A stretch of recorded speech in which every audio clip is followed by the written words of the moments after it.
오늘 우리 주시는 하나님 말씀은 사무엘상 7장 12절입니다.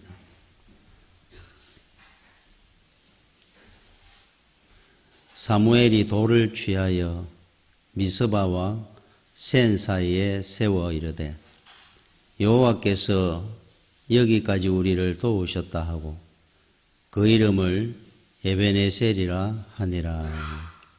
아멘. 우리 에베네셀의 하나님 그럽니다.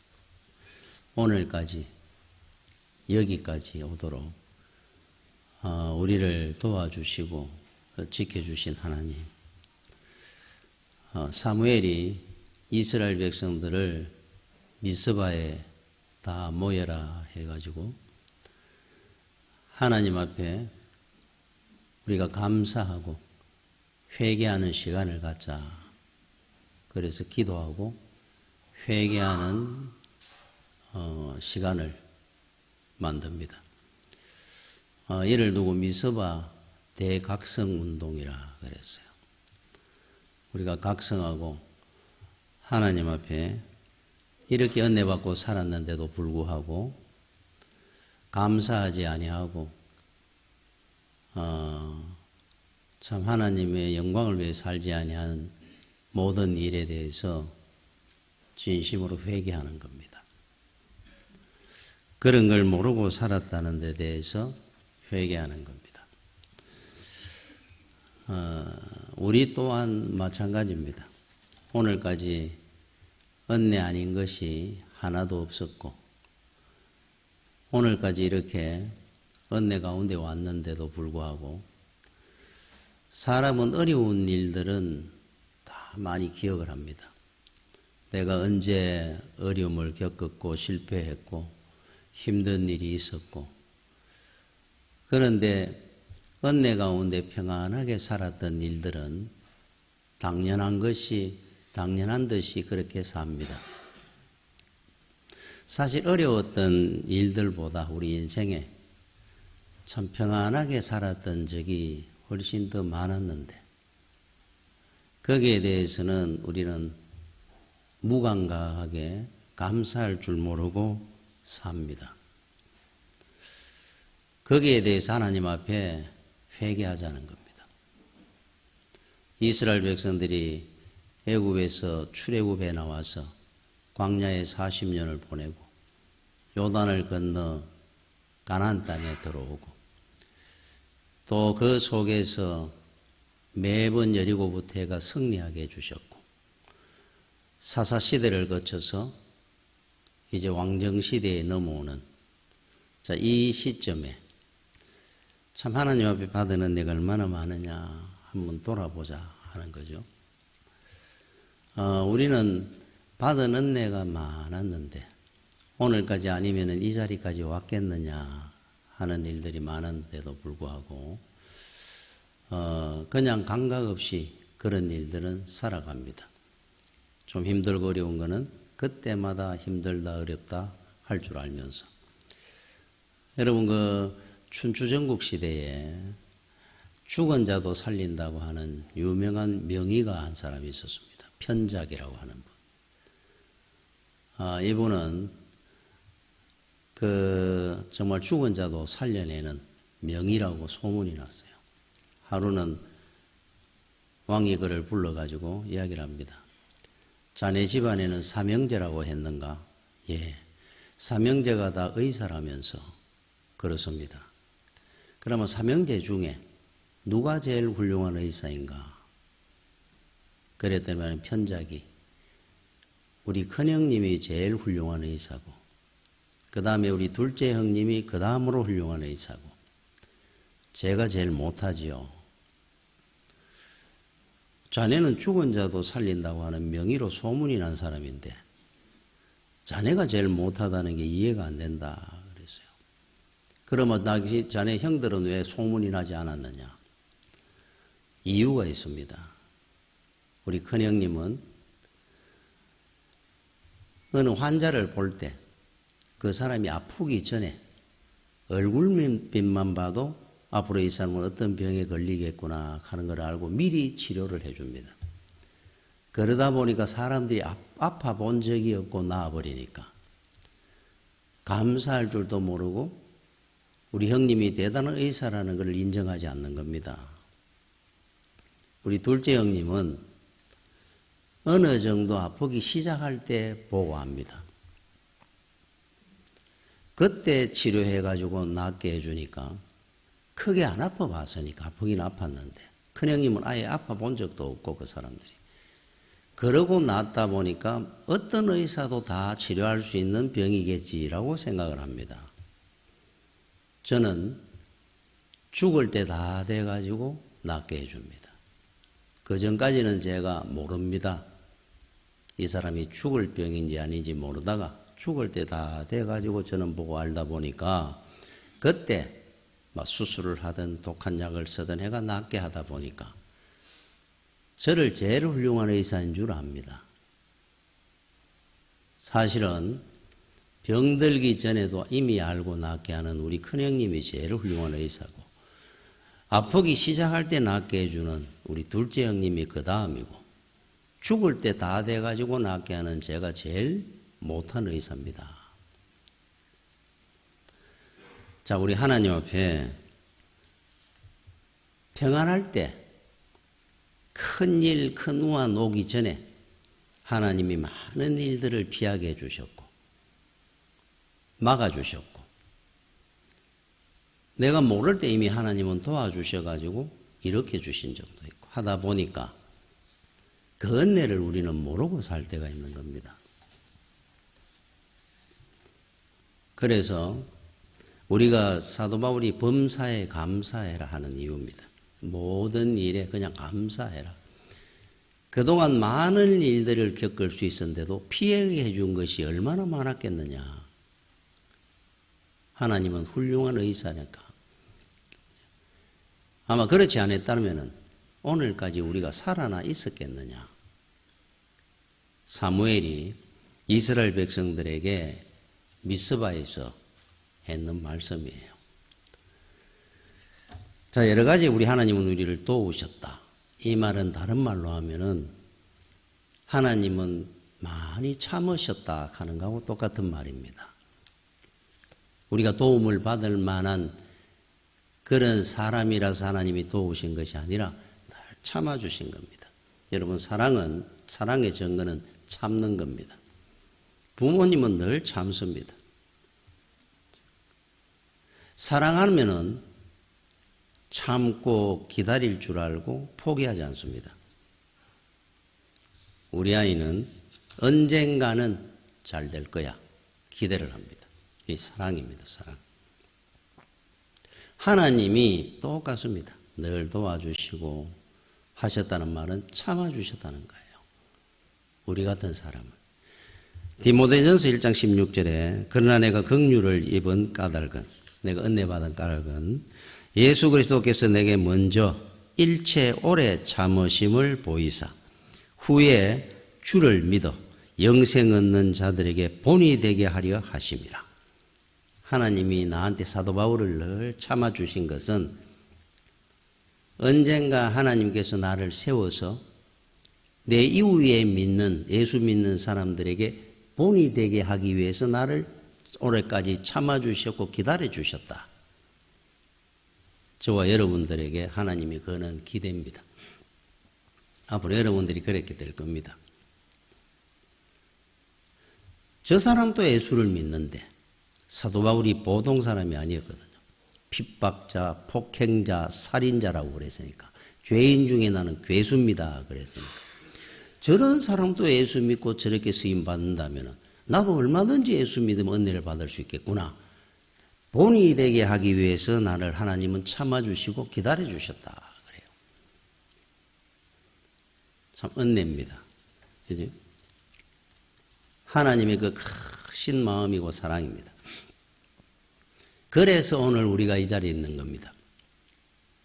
여러분 경북대 총장을 했던 박찬석 총장 이야기를 여러분 알 겁니다. 저는 우리 그분보다 그 아버지가 참 대단한 분이라는 생각이 많이 듭니다. 경남 산천이라는 곳이 지금도 그렇게 참 어려운 동네라 그래요. 옛날에는 밥 먹고 살기 힘든 사람 소작농들 하면서 힘들게 살던 동네에서 아버지 대단하시죠. 자기 집에 재산 목록 1호라 가면 돼지 한 마리밖에 없다 그럴 정도로 밥 먹고 살기 힘든 집에서 그 아들을 대구중학교 유학을 보낸 겁니다. 1학년 1학기 성적표가 나왔는데 68명 중에 68등을 했다 그래요. 그 촌에서 와가지고 제대로 공부를 안 하다 보니까 꼴등을 한 겁니다. 꼴등. 야, 집에를 가야 되는데 그렇게 어려운 중에 자기를 그렇게 유학까지 보냈는데 68등 했습니다. 할 수가 없잖아. 그래서 싹 긁어가지고 일자로 그것도 또 일자로 바꿨어요. 한 18등 정도라도 했으면 좀 나았겠는데. 자, 집에 갖다 줬습니다. 아버지가 이래 본 겁니다. 동네에서 대구중학교 유학 온 사람이 없었으니까, 그 당시에. 그래서 동네 사람들이 물어줍니다. 아, 찬석이가 이번에가 공부 잘했는가요? 그 아버지가 잘했다 그러네요. 몇 등이나 했는고? 1등을 했습니다. 이야, 대구중학교가 1등을 했으면 잔치를 해야 되지 왜 가만히 있느냐. 아버지가 잔치해야지요. 돼지를 잡아간 겁니다. 재산 1호라고는 돼지 한 마리밖에 없는 집에. 야, 이렇게 큰 일이 될 줄 몰란 겁니다. 본인도. 큰일 난 겁니다. 근데 어떡합니까? 말도 못하고 돼지를 잡아가 동네 잔치를 했어요. 얼마나 충격이 컸겠습니까? 자기는. 자기 때문에 그 재산 돼지를 잡아 잔치를 했으니까 1등이라고 곤쳐가지고. 그때부터 정신이 번쩍 드는 겁니다.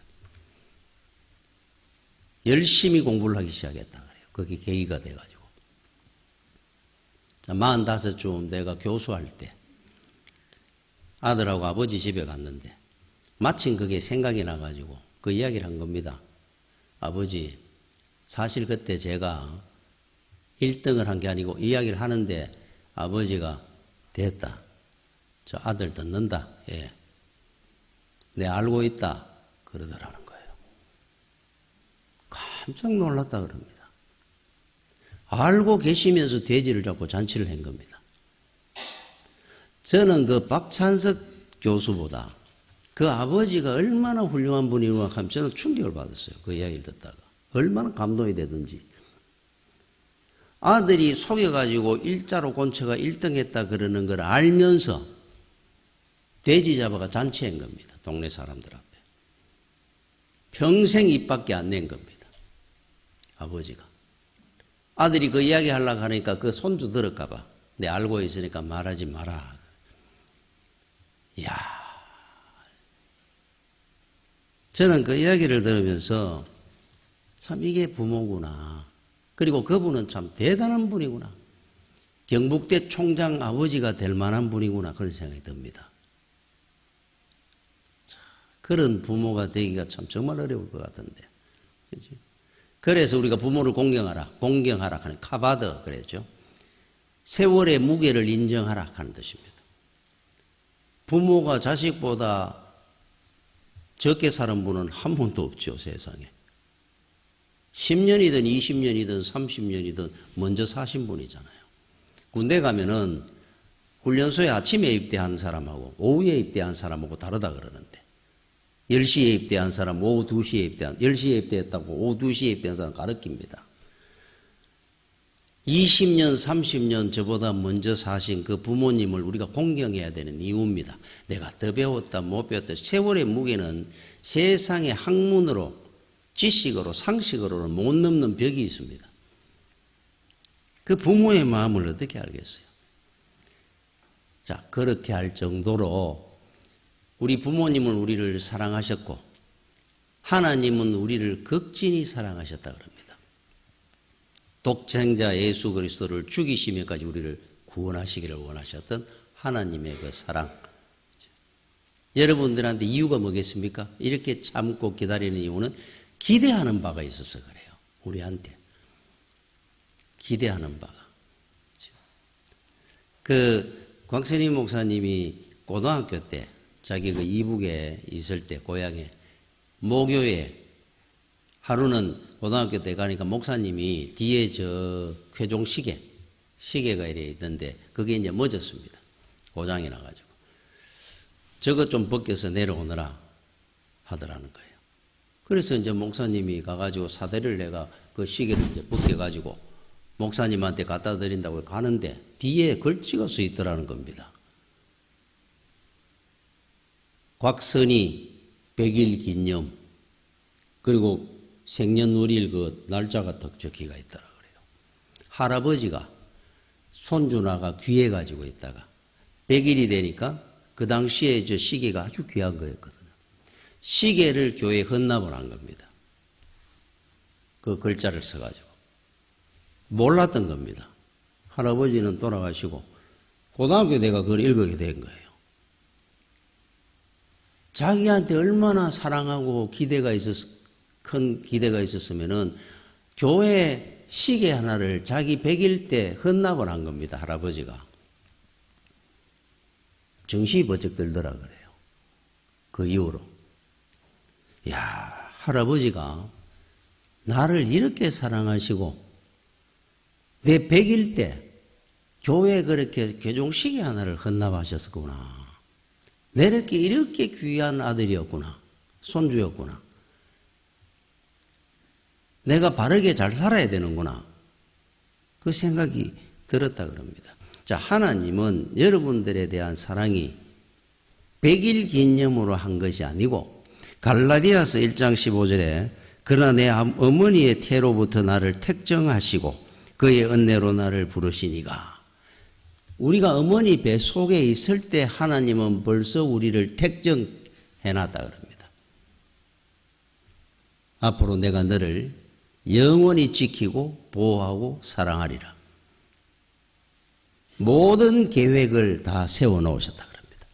어머니 배 속에 있을 때부터 100일 기념으로 한 게 아니고 그 기대가 얼마나 컸겠습니까?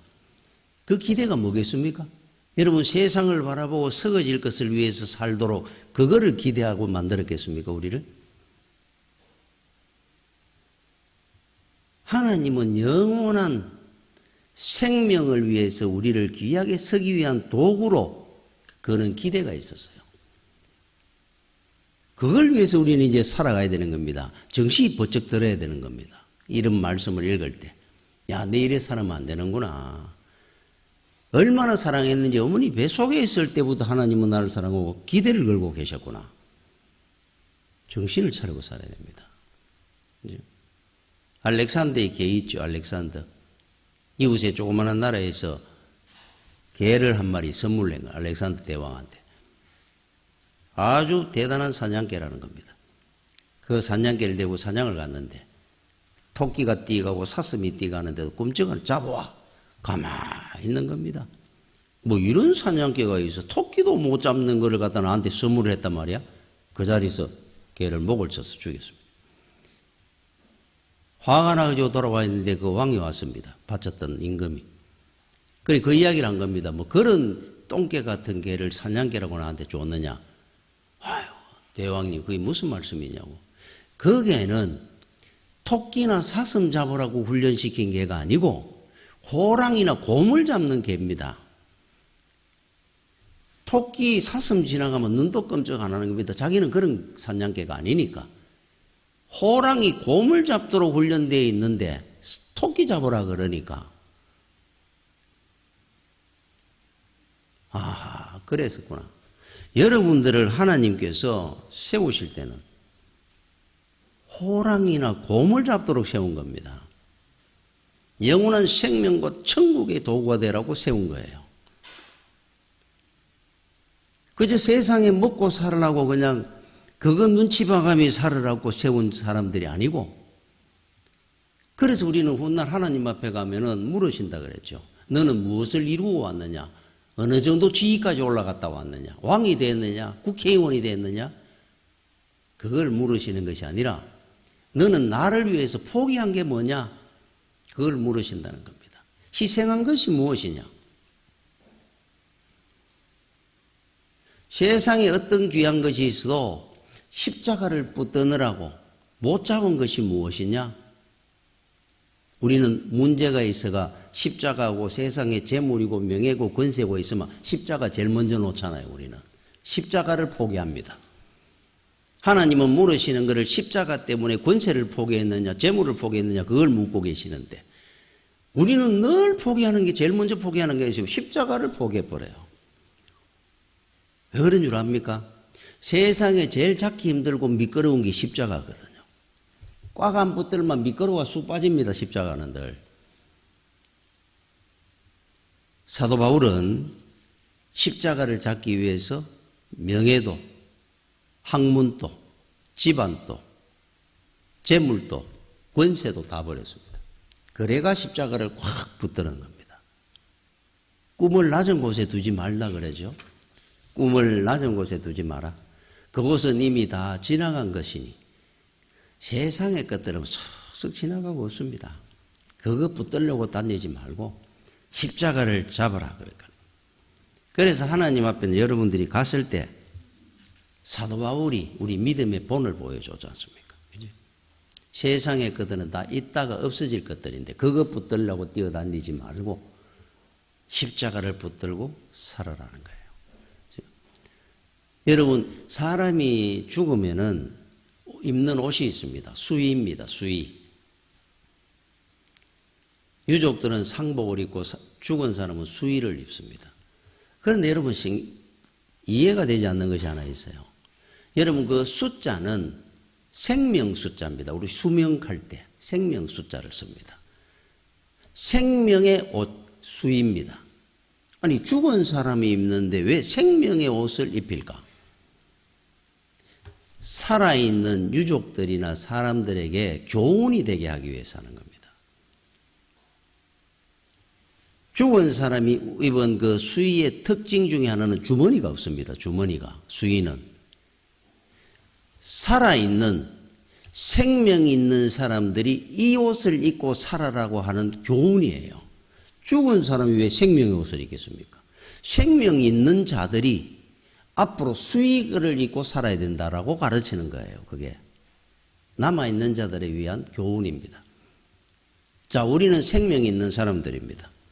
살아있는 동안에 여러분이 하나 알아야 될 것이 있습니다.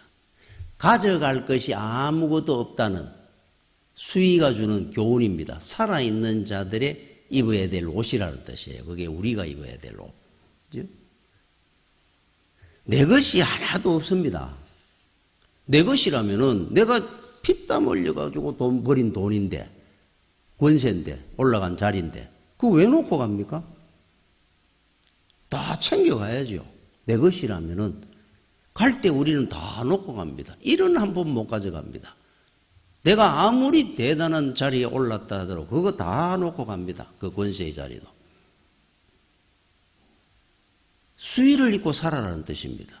내 것이 없다는 것을 알고 살아라는 겁니다. 이게 얼마나 중요한 줄 압니까? 세상에는 다 썩어지고 없어질 것들이지 나의 것은 없구나.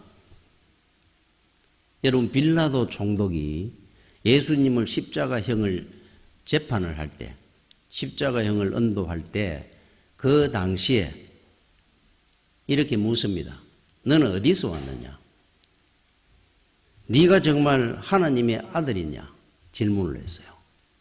한마디도 주님은 대답하지 않았습니다. 침묵하고 있었습니다. 그때 빌라도가 이렇게 화를 냅니다. 요한복음 19장 10절 11절에 빌라도가 이르되 내게 말하지 아니하느냐? 내가 너를 놓을 고난도 있고 십자가에 못 박을 고난도 있는 줄 알지 못하느냐? 내가 어떤 권세를 가진 사람인지 너 모르느냐? 내가 너를 살릴 수도 있고 죽일 수도 있는 권한이 나한테 있는 사람이야. 그랬어요. 그랬더니 우리 주님께서 11절에 예수께서 대답하시되 위에서 하나님이 주지 아니하셨다면 나를 해할 권한이 없었으리니 네가 갖고 있는 권한 그건 네 거 아니다 하는 뜻이에요. 세상에 네 것은 없어. 그 권한 또 하나님이 주신 맡긴 거야. 잠깐. 그 말씀을 하신 겁니다. 세상에 네 것은 아무것도 없다. 하나님이 잠깐 맡겨놓은 것이다. 예수님과 빌라도의 결정적인 차이입니다. 내 것이 있다고 생각하는 사람하고 내 것은 없다라고 생각하는 사람의 인생은 엄청나게 큰 차이가 납니다. 신앙 자체가. 모든 것은 하나님의 겁니다. 내 생명이든 건강이든 권세든 하나님의 겁니다. 잠깐 맡긴 겁니다. 빌라도가 이런 중요한 사실을 알았다면 예수님을, 성자 하나님을 십자가에 못 박아 죽이지 않았을 겁니다. 바르게 판단했을 거예요. 그 사람은 자기 직분이나 권세나 재물이든 모든 것을 자기가 이룬 거라고 생각하고 내 거라 생각을 했거든요. 그거 지키려고 안반음을 썼습니다. 그 사람은. 그러나 10년도 안 돼가지고 그는 파면을 당하고 자살을 하고 인생을 마쳤어요. 왜 인생이 불행해지느냐 하면은 내 것이 있다라고 생각하니까 그때부터 불행이 시작입니다. 여러분 기억하셔야 될 것은 우리는 곧 먼 여행을 할 때가 옵니다. 고향 집으로 가야 될 때가 옵니다. 그때 하나님 앞에 여러분들이 무엇을 가지고 갈 것이냐? 이 땅의 것은 하나도 못 가갑니다. 하나님 앞에 갈 때 우리는 뭔가를 가지고 가야 될 거 아니에요. 뭘 가지고 갈 것 같습니까? 세상의 것은 하나도 못 가지고 간다 그러니까 하나님 앞에 참 믿음과 여러분들이 살 때 정말로 하나님이 기뻐하는 많은 영광을 돌려는 일들을 우리는 갖고 갈 겁니다. 나머지는 아무것도 못 가져갑니다. 그거 지키려고 하다가 인생은 불행해지는 겁니다. 여러분 세상에 이런 일이 가는데 한번 나왔던 건데 그 두 집안이 서로 선산이 맞물려 있습니다. 그러니까 이 경계고 이쪽 선산은 저쪽 집안, 이쪽 선산 이쪽 중앙에 묘가 하나 딱 있는데 이 묘가 누구 묘인지를 잘 모릅니다. 그냥 조그마한 묘가 하나 더 만들어져요. 이게 벌써 수십 년, 수백 년 뒤로 옵니다. 이 묘가. 서로 자기 조상의 묘라 그래가지고 성묘를 합니다. 삼이 붙었어요. 너거 묘, 너거 조상묘, 우리 조상묘다. 이거는 너거 우리 조상묘다. 붙었어요. 그럼 어떻게 판결을 합니까? 그걸. 그러다가 어른들이 만나가지고 이래 참 싸울 게 아니고 이장하자. 중앙에 그 딱 있으니까 중간에 어떻게 이장하냐? 판에가 가르자 그냥.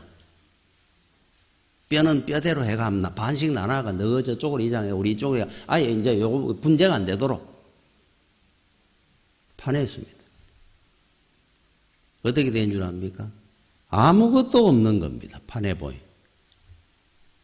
아무리 파도 흙더미고 썩은 나무 조각 몇 개 나오고 아무것도 없는 거예요. 썩고 없어져 버린 거예요. 여러분이 알아야 될 것은 어떤 교훈인 줄 압니까? 세상의 것은 답이 하나 딱 나와 있습니다. 아무것도 없더라. 이게 답입니다. 여러분 퀴리 부인이라고 하죠. 노벨상을 물리학상을 받았던 남편하고 공동 수상을 했습니다. 1903년도에. 1911년에 홀로 노벨 화학상을 수상을 했습니다. 폴란드 분입니다.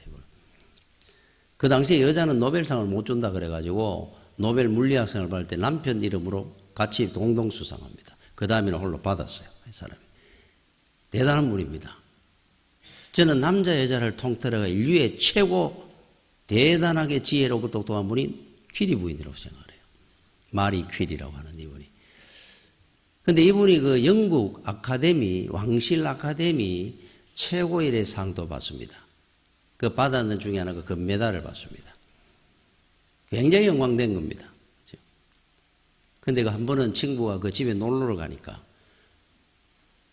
막내딸이 장난감 통을 부가 노는데 그 안에 그 금메달이 있더라는 거예요. 깜짝 놀랐습니다. 이게 몇 대째 후손들한테 물려줄 만큼 자랑스러운 건데 애가 그걸 던져가며 노는 겁니다. 장난감 통부가 노는데 그걸 이야기를 한 겁니다. 저렇게 귀한 영광스러운 금메달을 장난감처럼 왜 가지고 노느냐. 그러니까 웃으며 그러는 겁니다. 그게 뭐가 대단하냐. 받을 때 잠깐 기분 좋은 거지. 그게 뭐가 대단하다고 장난감 정도로 쓰면은 잘 쓰는 거 아니냐. 그랬다 그래요. 세상의 것이 뭐가 그래 답은 안 합니다. 아무것도 없더랍니다. 항상. 남는 게 뭐가 남는다고 생각합니까? 여러분 이민을 가는데 자 다음 달에 우리는 이민을 갑니다. 준비를 합니다. 뭐를 준비할 것 같아요? 집에 지금 가지고 있는 소파 저번에 비싸게 주고 어렵게 산 건데 소파가 가야지. 가구도 내가 가야 될 거야. 옷장하고. 그 다음에 된장, 고추장 우리 어머니가 어렵게 담가주고 저 장 내가 가져갈 거야. 옷, 주방 식기 가져갑니까? 그거 준비할 사람이 있습니까? 이민 가는데 다 버리고 아는 사람 나눠주고 여권 뭐 돈 챙기고 갈 거 가고 그런 거 아닙니까? 이민 갈 때. 그래서 여러분들이 항상 우리가 생각을 하고 살아야 돼요. 우리 갑니다. 먼 여행을 앞으로 떠날 겁니다. 우리 집으로 가야죠. 그때 뭘 가지고 가느냐를 지금 준비하고 살아야 돼요. 갑자기 뭘 준비합니까? 갑자기. 그치? 그래서 여러분 월남전 때 고참하고 신참 차이가 있다 그러죠. 자, 한 1년이나 2년이 있었던 고참들 작전을 나갑니다. 이제 새로 처음 와가지고 쫄병이 하나 작전에 나갑니다. 전투에 나갑니다. 나갈 때 고참들은 총알을 막 그렇게 많이 챙겨가. 수류탄을 8개, 9개씩 챙겨갑니다. 무거운데. 총알을 빙빙 감아갑니다. 그 다음에 수통 한 2개에 물 꽉꽉 채워갑니다. 수통 그 물차는 얼마나 무겁습니까? 자, 그래가 가는데 신참들은 시레이션 가야 되고, 모기약 챙겨가야 되고, 모포도 한 장 더 챙겨가고, 챙겨가려고 하는 관심사가 좀 다르다 그래요. 그럼 고참들은 왜 그런 거예요? 생명이 있어야 살아야 모기약도 필요하고 먹을 것도 필요하고 입을 것도 필요할 거 아니냐는 거예요. 사는 게 먼저죠. 사는 게 생명이. 우리가 천국 가는 것이 먼저입니다. 영원한 생명 가지는 것이 먼저지 이 땅의 일시적인 즐거움이 뭐가 그리 대단하겠어요. 여러분 패션 오브 크라이스트라고 하는 영화를 그 멜 깁슨이라고 하는 배우가 제작을 하고 감독을 했습니다. 그 영화가 2004년도에 고난주간을 앞두고 전 세계 상영이 되면서 얼마를 벌어들인 줄 압니까? 멜 깁슨이라는 사람이 제작비를 300억 썼답니다. 300억. 300억 썼는데 나중에 총 수입이 7,300억을 벌었답니다. 우와. 자기가 제작하고 자기 감독한 거, 자기 겁니다. 7,300억. 거기에서 떼줄 거 떼주고 몇 프로는 자기 되는지 몰라도 몇 천억 안 벌었겠습니까? 자기가 제작비 다 되고 했는데. 그분이 그 독실한 그 가톨릭 신자라 그럽니다. 신앙을 가지고 한 겁니다. 그리스도의 순환을.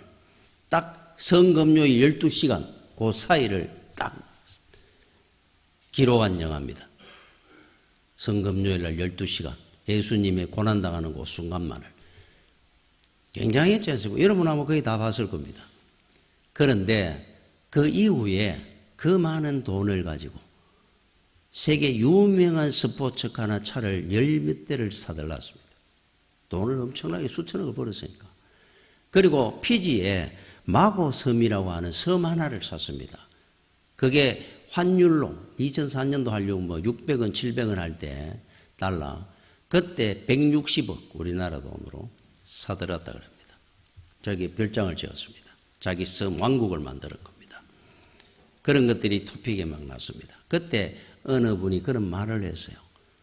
예수님의 순환, 정말로 신앙의 힘을 가지고 만들었던 제작했던 그 영화로 말미암아 벌은 돈이라고 한다면은 조금은 더 참 귀한 데 쓸 수 있었을 것 같은데 막 별장 짓고 섬 사들르고 스포츠카 사고 이런 것보다는 그게 더 훨씬 더 귀할 것 같은데 그런 걸 아무리 사들르고 가지고 누려봐야 그보다 더 귀한 걸 준비할 수 있을 건데 하나님 앞에 갈 때 그런 영화를 만들어서 벌었으니까 그 반대되는 사람도 있습니다.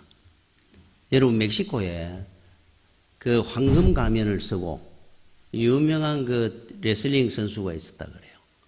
이분은 1975년도 30살에 레슬링을 프로 선수가 돼가지고 1993년도